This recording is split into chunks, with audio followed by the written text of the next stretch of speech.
Πως έτσι πρέπει να νιώθει μια γυναίκα άμα την ικανοποιήσει πολύ καλά το προηγούμενο. Καλημέρες! Γεια σας, γεια σας! Λοιπόν, 3 γυναίκες, ένας άντρας. Εσύ είσαι παουκτής σίγουρα. Ναι ρε Λοιπόν, για πες για εχθές. Καρδιά, πρόβλημα.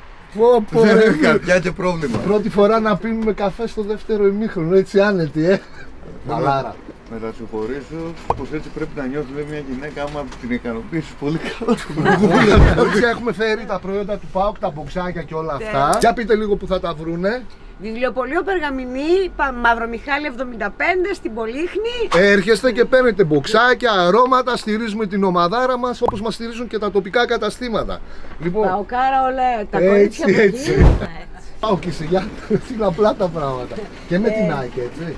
Γενικά βλέπουμε ωραία πράγματα. Είναι κάτι νομίζω που αρμόζει φίλε στα 100 χρόνια. Δηλαδή έπρεπε. Μπράβο στο Λουτσέσκου. Ένα μεγάλο. Γενικά σε όλη την ομάδα, ρε φίλε. Βλέπω ωραία πράγματα. Βλέπω ποδόσφαιρο. Και βλέπεις πόσο καλά έκανε και ο πρόεδρος που κράτησε τον Τέλια, έτσι. Το Διδομάκος, το λέει Λαδό. Υπήρχε περίπτωση κάποιος να πει να φύγει ο Τέλιας. Άμα πεις ποτέ να φύγει, είναι ότι όταν θα είναι έτοιμο το παιδί, ρε φίλε, να πάει στα μεγαλύτερα σαλόνια τα παγκόσμια. Αυτό ακριβώς. Άμα είσαι να πας στη Real, στη United, δεν ξέρω εγώ πού. Λοιπόν, καλές δουλειές να έχουμε. Ευχαριστούμε. Οτιδήποτε χρειαστείτε, παίρνετε τηλέφωνο τη ζωή. Παοκάρα πάνω απ' όλα.